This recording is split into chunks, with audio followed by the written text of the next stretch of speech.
Yo les potes, bienvenue dans cette nouvelle vidéo. Nono est avec nous. Salut Nono. Salut Sacha. Alors bonne nouvelle pour ceux qui ne connaissent pas Nono, à partir de demain et pendant quelques jours, Nono et moi serons sur l'écran. Donc ceux qui n'ont pas vu le visage de Nono, même s'il a déjà fait beaucoup de vidéos où on le voit, peut-être que vous ne l'avez jamais vu, mais voilà, à partir de demain, vous allez le voir. Nono, je serai de retour à tes côtés et avec grand plaisir. Eh ben c'est super tout ça.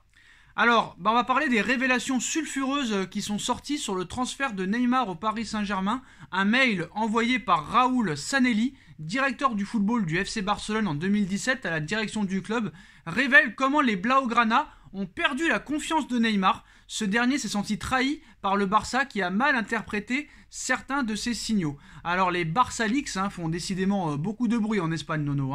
Entre le départ de Messi, le départ de Neymar, les problèmes financiers, après les révélations sur les exigences aussi, il y a quelques jours, Nono, de Léo Messi pour prolonger son contrat au FC Barcelone à l'été 2020.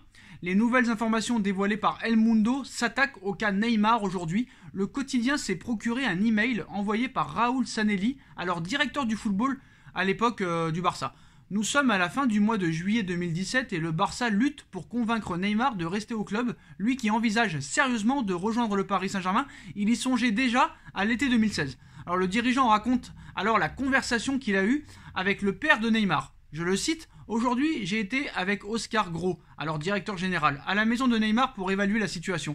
J'ai rencontré un homme enragé et avec une grande envie de guerre, très en colère contre le club, écrit Sanelli, en référence à la prime à la signature de 43,6 millions d'euros sur 64,4 millions d'euros que son fils aurait dû toucher le jour même pour la prolongation signée un an plus tôt. » Alors c'est cette même prime qui fera l'objet d'un procès plus tard entre les deux parties que le Brésilien perdra. Ceci est une autre histoire. Donc ce versement qui n'a pas eu lieu sera l'un des griefs du clan du joueur à son club. Pourtant Neymar Senior a visiblement tenté de convaincre son fils que son avenir était en Catalogne et pas en France.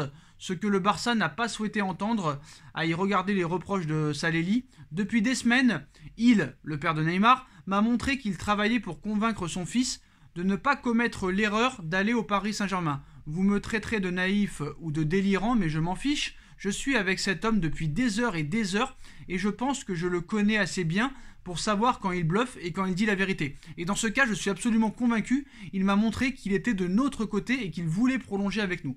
On comprend qu'il y a deux fronts dans cette histoire. Non seulement Neymar a des envies d'ailleurs, mais en plus de cela, le Barça est gêné par des conflits en interne. La direction n'est pas d'accord sur l'attitude à adopter vis-à-vis de Neymar. Elle ne prend pas au sérieux son envie de rejoindre le Paris Saint-Germain, malgré les alertes de son directeur du football à l'époque. Je vous ai tout dit séparément que le problème dans cette affaire était la tête du joueur. Le garçon est malade. Il a de nombreux problèmes personnels. Il est très confus et très vulnérable et très fragile. Il a donc pensé, à tort, qu'en partant de Barcelone, il fuirait également ses problèmes.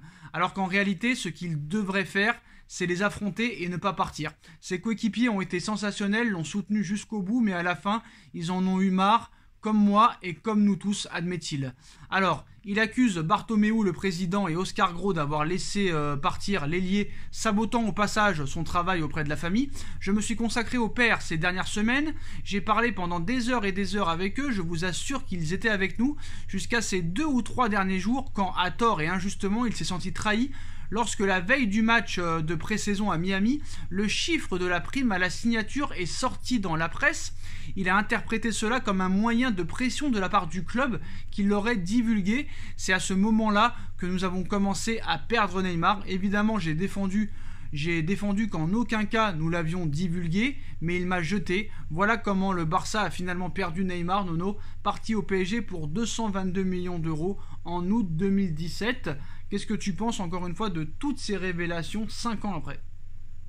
Ce sont que des communiqués de vengeance. Bon, là, dans tout ce que tu me dis, j'étais pas trop au courant. Ce que je peux constater, c'est la place de plus en plus importante des parents sur la carrière de leur fils. Voilà. Bon, maintenant, à mon avis, ils se remettront jamais ni du départ de Neymar, ni du départ de Messi. Ça, on en a pour des années encore avec ça. Tu as des communiqués qui sortent 3, 4, 5 ans après. Messi voulait ça, Neymar voulait ça. Donc ça en devient ridicule. Revenons au football, parlons football, parce que là, sincèrement, ça devient gonflant de chez gonflant. Alors Nono, quand il dit, en parlant de Neymar, le garçon est malade, il a de nombreux problèmes personnels, il est très confus, très vulnérable et très fragile. Bah ça se voit aussi au Paris Saint-Germain. Alors c'est quoi réellement les problèmes de Neymar? Parce que c'est quand même un joueur qui est très célèbre, quand même un grand joueur. Là, il est à l'aube peut-être de la meilleure saison de sa vie s'il va très loin en Coupe du Monde. C'est quoi les problèmes de Neymar? Il est riche, il est célèbre. Bon, après. Ce n'est pas que les problèmes de Neymar, Sacha. C'est des gamins à 19 ans qui sont déjà blindés de chez blindés. Donc, ils sont pas dans le vrai monde. Donc, c'est peut-être même à la limite normale qu'ils soient fragiles. Attends, n'est pas Mbappé qui veut. Bon, moi, je le comprends très bien. Hein. Moi, et puis ça dure aujourd'hui. Ils sont dans un autre monde. C'est des jeunes qui ont des jets privés, qui ont des trucs, qui ont des machins.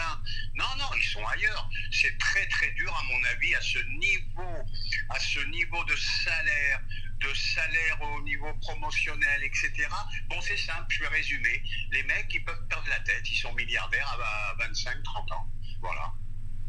Donc, bon, après, je sais pas pourquoi ça sort maintenant. Est-ce que le mec a besoin d'argent? C'est ce que je te dis, incompréhensible, que ça sorte maintenant, toutes ces histoires.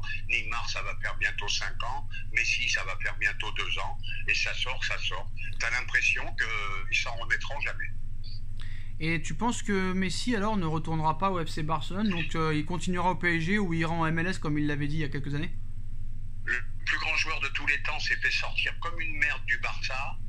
Je serais très déçu si Messi retournait un jour au Barça. Très très déçu. Y vivre, c'est sa ville, c'est normal. Mais retourner au club, là je serais vraiment déçu, mais je pense que ça se fera pas. Alors on finira la vidéo sur les propos de Mbappé hier après le match. Alors forcément à l'issue du match, l'attaquant français a été interrogé sur sa performance et sur un jeu peut-être plus libéré en bleu qu'au Paris Saint-Germain. La réponse risque de faire parler et relance déjà le débat sur son utilisation au Paris Saint-Germain. Je le cite, « Je joue différemment, on me demande d'autres choses ici par rapport à mon club, j'ai beaucoup plus de liberté en équipe de France, le coach sait qu'il y a un numéro 9 comme Olivier Giroud qui occupe les défenses et moi je peux me balader et aller dans l'espace, à Paris c'est différent, il n'y a pas de numéro 9, on me demande de faire le pivot, c'est très différent. » Donc voilà. On peut voir aussi que Christophe Galtier appréciera ce genre de déclaration, je pense. Hein. L'entraîneur du club francilien et le conseiller football Luis Campos ne l'ont pas caché. Ils avaient d'autres plans que celui établi aujourd'hui, c'est-à-dire Messi en numéro 10 et Mbappé un attaquant physique. Hein. Ils voulaient type Lewandowski. Rien que ça pour combiner avec le français, comme en équipe de France finalement. Neymar ne faisait pas partie de l'équation, mais l'échec d'une vente combinée au refus de Lewandowski et des alternatives Scamacca qui n'est finalement pas venu à changer les plans du PSG. Voilà donc Mbappé en unique numéro 9 avec Neymar et Messi en soutien au PSG. On a connu pire quand même comme entourage, d'autant que durant les rencontres, il ne se prive pas pour dézonner au PSG et rallier son côté gauche, on va dire fétiche. Reste à savoir si cette déclaration, Nono, aura un impact au sein du vestiaire parisien maintenant, parce que tout ça va être écouté et scruté. Moi, c'est une déclaration qui m'a à la limite choqué. Bon, maintenant, on comprend mieux pourquoi Campos et Galtier voulaient un œuf genre Scamacca pour que Mbappé puisse et genre surtout Lewandowski, Et Lewandowski pour qu'il puisse tourner autour de lui. Donc ça veut dire quoi? Ça veut dire que le mercato a été loupé et qu'ils ont été peut-être dans l'obligation de garder Neymar. Bon, moi je vais dire à monsieur Mbappé quand même, profites-en, tu joues avec deux monstres sacrés, je pense pas que tu sois en prison avec Neymar et Messi, parce que des caviars de Léo, tu vas en avoir quelques-uns aussi. Voilà, je pense que c'était une déclaration de plus qui n'était pas nécessaire, on va dire. Et voilà les postos, c'est la fin de cette vidéo, dites-nous en commentaire ce que vous en pensez, on like, on partage, on commente, on s'abonne, et on se retrouve très vite avec Nono pour de prochaines vidéos. Tchuss.